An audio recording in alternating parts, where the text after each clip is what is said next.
those things on you, because once you speak them into existence, the devil doesn't have to try at that point, because you have already bought into something. And you know, again, it was tough, but you know, I knew where I came from. You know, the beginnings, you know, impoverished communities, and you know, wearing hand-me-downs, and you know, the kids, you know, making jokes and things. You know, that's what motivated me to stay focused and keep going. You not only establish a loyal work base, but you provide a quality that is of God. Because, you know, number one, God doesn't bless any mess. And number two, you know, he was a carpenter himself. And, you know, basically what a carpenter is a person that takes an idea, some creativity, and they translate it into tangible objects, you know. Welcome to Just Men, a life-changing program that resonates hope as well as encouragement. The program that gives you information and inspiration for the glory of God. I'm your host, Jeff Tate, and thank you for joining Just Men. On today's program, we have a very special guest. It's his first time being on Just Men. Please welcome Danton Lattimore. Brother Lattimore, welcome to Just Men. Thank you, sir. Pleasure. Absolute pleasure to be here. Man, thank you for having me. We are honored and grateful, man, for your presence. Yes, sir. And let me say on the onset that you add value to Just Men. Thank you. And we're just grateful for you being here, man. Well, thank you, sir. I really appreciate it. It's a very humbling experience, and I'm just grateful to be a part of it, just to share my story. So let's dive deep, man. Let's go into the story, man. This Yes, story sir. behind the glory. Yes, sir. As sometimes we call it, and just share a little bit about who is Danton Lattimore. Well, thank you, sir. You know, I'm a small town guy, born and raised here in Tennessee. To Heather and Kevin Lattimore. We just small town, humble people. Then, you know, just God had a plan and had a journey for me and took me through, you know, high school here in town, you know, graduating, going on to Middle Tennessee State University, you know, having an opportunity to play football there, you know, put me in a position to meet an outstanding brotherhood, a man of great standings, great tradition, and showed me a trade that would help me bring stability to my family and hopefully one day stability to my community. You know, it's just been a ride of trial and tribulation, but I give all glory to him, because through it I stand unscathed, I stand galvanized, and you know, have a message to the world. And I really thank Just Men for allowing me to be on this platform just to share. Wow, that's a beautiful introduction, man. And thank you, sir. Let's dive into, I know the word talks about it, he chooses us in the furnace of our affliction. And yes, sir. Many times when we're in this process of development, we don't see the glory of the masterpiece, the workmanship yes, sir. that God has designed inside us. So take me back into your upbringing, your childhood, and the foundation and the pivotal parts of your life, and what that was like for you, and what began to shape you as the man that you are today. Well, yes, sir. With great pleasure, I can.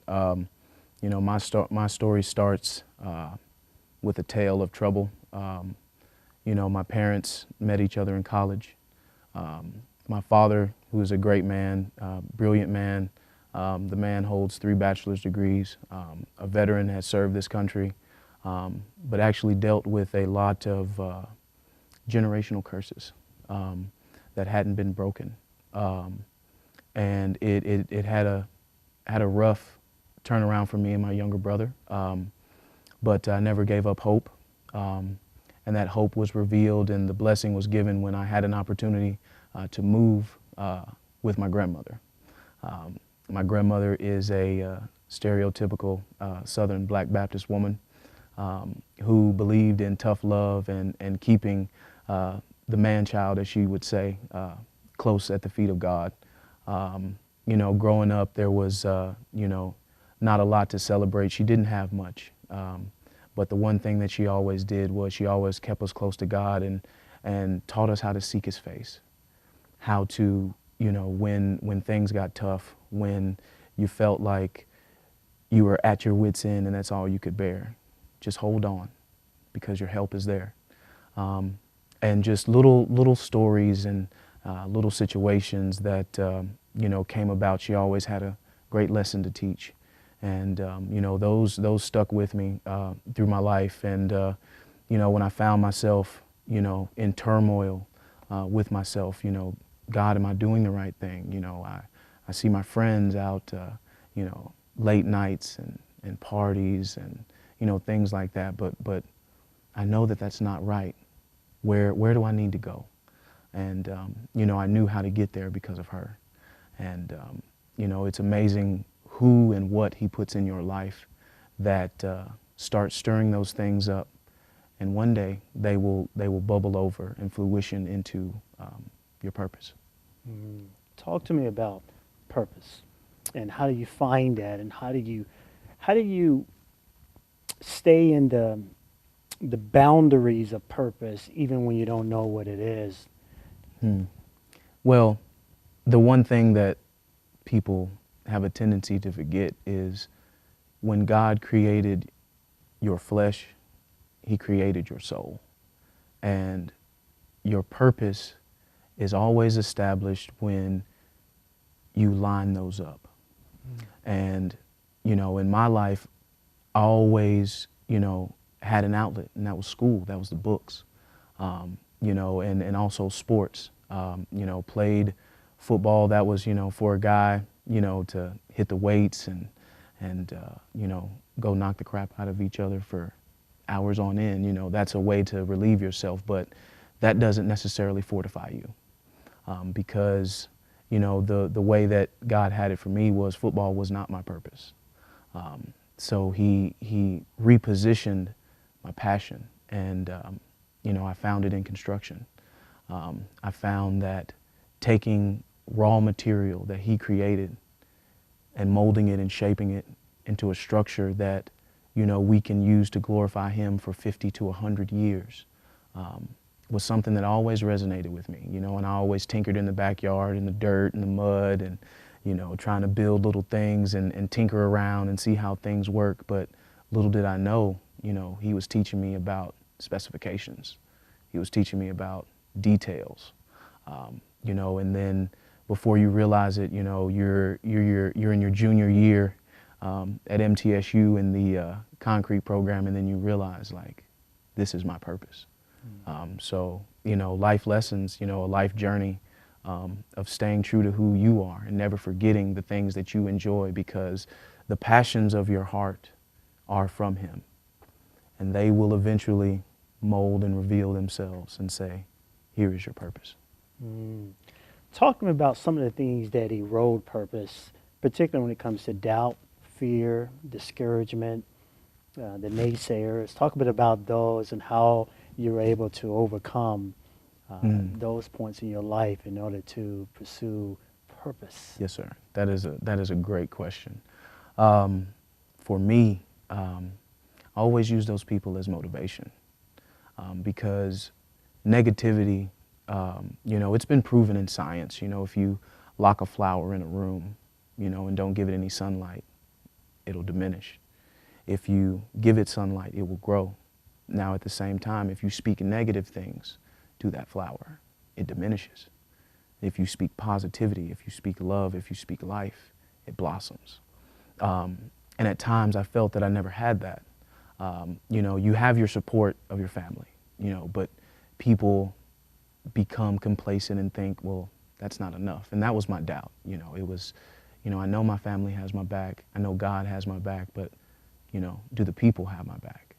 And that's what distracted me from that at a time in my life where it was most critical. And when I felt, it was all hope is lost. I'm a nothing. I'm a nobody. God tapped me on my shoulder. Remember who you are. You are a man of humble beginning, but you are a king amongst kings. And you stand in that and you walk in that. The things that, the lower man doesn't, partake in, doesn't, what he consumes himself in, that's not for you. Rise above that. And it was a tough thing, young guy, in high school and college, you know, going through different things in life and starting to notice in the girls and, you know, all those things. And it's like, I do want to, you know, try it, you know, that temptation, you know, it's not bad. It's not going to hurt you. You know, one time is, and every time, you know, those things that we had just recently talked about, you know, those little trinkets that, you know, my grandmother instilled, you know, popped up. And no, you can't do that, you know. Idle tongue is a devil's workshop. You know, you can't speak those things on you, because once you speak them into existence, the devil doesn't have to try at that point, because you have already bought into something. And, you know, again, it was tough, but, you know, I knew where I came from, you know, the beginnings, you know, impoverished communities and you know, wearing hand-me-downs and, you know, the kids, you know, making jokes and things, you know, that's what motivated me to stay focused and keep going. Wow. Talk a little bit about the influence of people and sometimes the addiction of people, the approval. You know, how many times we join things, we're involved in things to gain the approval of people. And I'm going to shift that because I got a reason why I'm starting there, to build a foundation on conformity and on when it's standing alone. So, but let's start with building this house with the addiction to people and how that can cause us to delay purpose. Yes, sir. And to more so to add to that, it will also cause you to forget who you are. Because the thing is, we seek for approval in people for justification. You know, it's a tangible asset that we, you know, get instant gratification from. You know, and we all know in this world that things that come fast aren't worth it and they're not good for you. You know, and to be around those people that you find yourself compromising your own moral compass for. You know, a lot of people won't admit it, but you know, people do that all of the time, whether it's friends, family, co-workers, business partners, whatever it is. You know, people do have a tendency to do that, and it's very unfortunate, because that is when you must be strong enough and face that challenge head on to continue to chisel away at the negativity, to chisel away at, you know, the things that were put in this earth to keep you down. Because, you know, let's not forget, you know, we all know that there is a God, but we also need to realize that there is also evil in this world that is put in place to counterbalance your growth.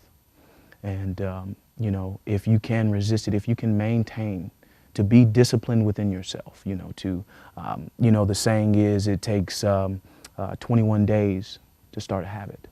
You know, it's a constant. That's why the Bible talks about it is a daily walk. You know, they're going to, you know, and we all experience it. There are days that, you know, you don't want to get out of bed. You know, you don't want to go to work and put on your tool belt.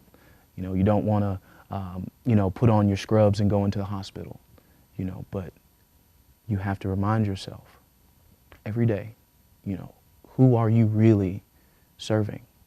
You know, and for me, you know, I have to, you know, get down on my face and thank him, because he's always been very close. And, you know, remember who you are.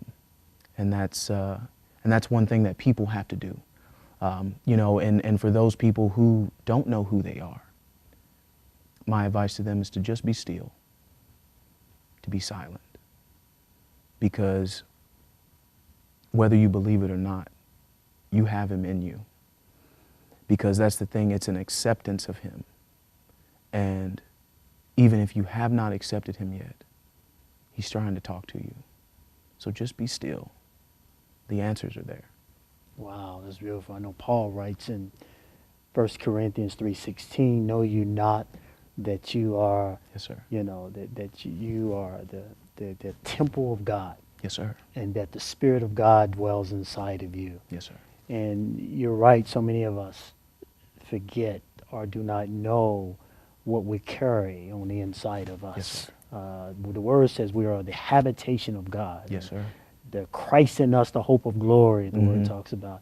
And I really bring that up to get to this point of what it means to conform. I know Paul writes in Romans 12 Yes, sir. to not be conformed to this world, but be ye transformed Yes, sir. by the renewing of the mind. And I know Yes, sir. you've been doing a lot of renewing of your mind. Yes, sir. And we're going to talk about the vision that God has given you. Yes, sir. But how do you stand, brother? How do you stand in the midst of all the things, the temptations and the naysayers and everything else, and especially stand without conforming? Yes, sir. Well, conforming is a molding and reshaping to fit a standard that does not belong to you. And for me, the thing that helps me to maintain the course, because it's hard in the society that we are in now. Political influences, social media influences, financial influences. For me, it's just remembering where I came from. Remember those days of, walking to school with holes in my shoes. To remember those days where, my grandmother raised us on a fixed income of $410 a month. Those are the things that kept me grounded. Because, all of that is good and fine, but your purpose is so much better. And I think that if people focused on their purpose instead of maintaining a lifestyle, keeping up with the Joneses, quote unquote, they would see that, walking in your purpose would bring you the desires of your heart anyway. Because, and glory, we talked about, influencers in my life. One of the influences in my life was my high school defensive line coach, Coach Mike Jones. Very business savvy man, a man that loves God and seeks God's face, and a powerful testimony within his own. But played 10 years in the NFL. Had a couple of successful businesses, and you think, when you hear that, you automatically think a number. But the way the man that he conducted himself, you would never know that, because it's not about what you have, it's who you have. And I'm very grateful for God putting people like him in my life. And there's been many other people, teachers and friends, and just all kind of things, little tokens and trinkets along the way that keep you grounded. But those are the people that you should remember, when you feel yourself, well, maybe I should go out to this party, or maybe I should, try to, talk to this, female or whatever. And, that's the part that is very unfortunate for people. Because again, like I said, if you walk in the purpose of God that he has for you, because let's not be mistaken. Everybody has a mission. Everyone has a purpose. You may not know it right now, but you do have a purpose. And you will realize that your life has been taking you that way. You just haven't been listening because you've been trying to conform. And that, that's what I try to, tell friends and coworkers and different things like that. When you, feel discouraged, when you feel lost or confused, or, you don't know which way to turn, it's stay focused. Don't conform, because that's what evil wants you to do. Because when you conform, you blend in. And God's purpose for us is to stand out, to be a light, to be a beacon of hope for people, of encouragement and uplifting. That is just a major blessing within itself. Wow, that's awesome.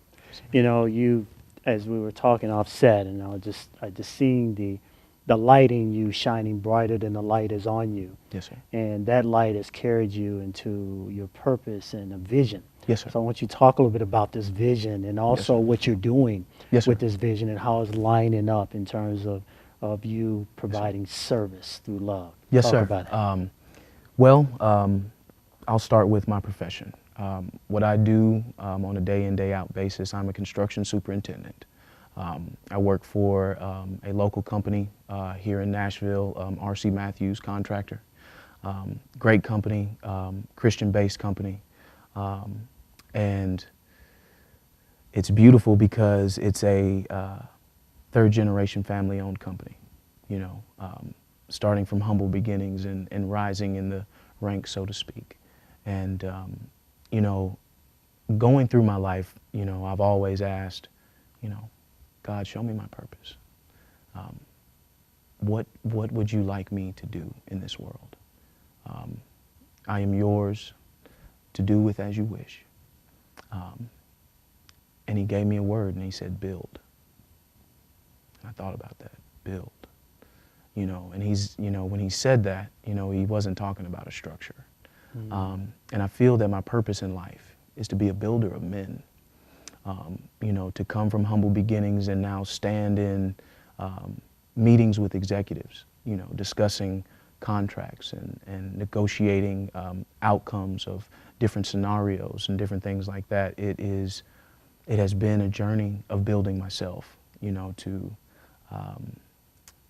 purge myself of the negativity and embrace the positiveness and the love that God has for me. And the vision that he gave me, it's like that movie, and I'm bad with movies, but the movie that said, if you build it, they will come. And I believe that starting a construction entity, that is my goal, that is my vision, to start a landmark, you know, for people who need a second chance, need a fresh start. And the construction company, Lattimore Industries, that is the vision of mine, will embrace people coming out of the criminal justice system, people that would necessarily have their, you know, have their resume thrown out or have a door shut in their face. You know, people that are lost and hurting and, you know, needing a means to, you know, provide stability.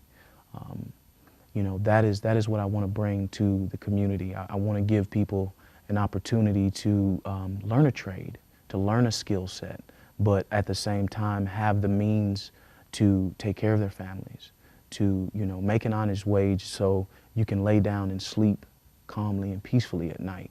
You know, you're not worried about trying to make ends meet to, you know, to the point to where you're considering doing things that are illegal or, you know, things that are not a part of God's will for you. And through that journey, you know, to be that light to help shine and mold and say, hey, this is not the way that you need to go. You know, this is where you need to go. Let me show you what helped me, because I feel that it will help you. And that's what I'd like to do through that industry, through that entity. You know, pouring 1 cubic yard at a time. It is hard work, tough in the elements, but I think it definitely builds character. It builds determination. You know, when your back's against the wall, the budget is tight, the schedule is close, you know, do you have the fortitude to make it? And I think people being in an environment that supports them and has their back and, you know, just basically cares about them and their family, you know, and you take those people's, you know, situations into consideration into your everyday operations, I think that you not only establish a loyal work base, but you provide a quality that is of God. Because, you know, number one, God doesn't bless any mess. And number two, you know, he was a carpenter himself. And, you know, basically what a carpenter is a person that takes an idea, some creativity, and they translate it into tangible objects, you know. And the one thing that people did not realize about God is he brought life into inanimate objects. So I asked him when I accepted him into my life is to, you know, bring life into this inanimate object and use it as you will. And that's what he told me. So I'm just being humble and being faithful and, you know, walking in my purpose. You know, I'm really thankful that, you know, I get up every day and put my boots on and tighten up my hard hat and, you know, and go out there and make people's dreams come true. Wow, that's Yes, sir. beautiful. I know you and I talked about briefly the kingdom of God Yes, sir. and what that really means and what it looks like. And Jesus' ministry was totally focused on the kingdom of God. And Yes, it was sir. a kingdom that wasn't by observation. No, sir.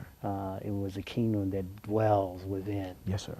Yes, sir. And as we move forward, you have pushed me, man. You have pushed me Thank you. into to His kingdom, the mindset of God.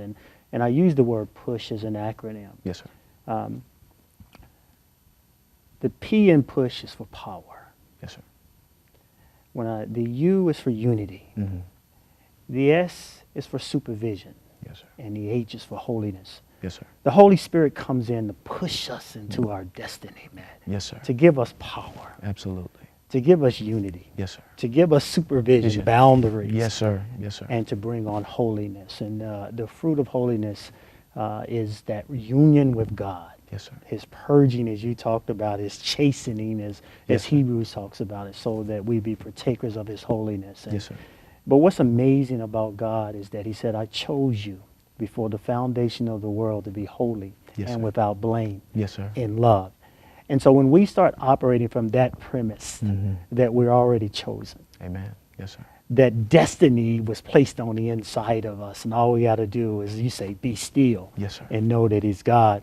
Yes, sir. And allow that spirit Yes, sir. to animate life like he did when he hovered over the earth and the earth was without form and was sir. void. Yes, sir. And the word says that then he spoke it into existence. Yes, sir. Let us make man Yes, sir. after our image and after our likeness. And that's who we really are, Yes, the sir. breath of God. And I tell you, brother, you have blessed me, man, in so many ways. And I want you to share in these last couple minutes what resonates in your heart from your grandmother that just keeps, it's been a beacon of light, man. Yes, sir. And it continues to be a beacon of light, man. Share that. Well, yes, sir. Like I said, she was a very humble woman, but, you know, they say, you know, old country folk are some of the smartest people you ever meet. Mm-hmm. And, you know, she used to just share certain scriptures at certain times, you know, and several that stay with me even to this day. Upon this rock, I will build my church, and the gates of hell will not prevail against it. And she also used to talk about seeking, and ye shall find. Knocking, and the door will be opened unto you. And I think that that is the greatest message to the world. Seek it. Find it for yourself. You know, this is a daily walk with him. So continue to strive and to seek and to knock on those doors and break down those barriers, because God does not give you a spirit of fear. He gives you courage, because that is his kingdom. His courage to speak with discernment, to speak with stability, to speak with knowledge, but also breathing love and kindness into the world. That is his true message. Wow. Thank you, sir. Glory. Thank you. Stay focused. Wow. God bless you, brother. God Thank bless you. you, brother. Yes, sir.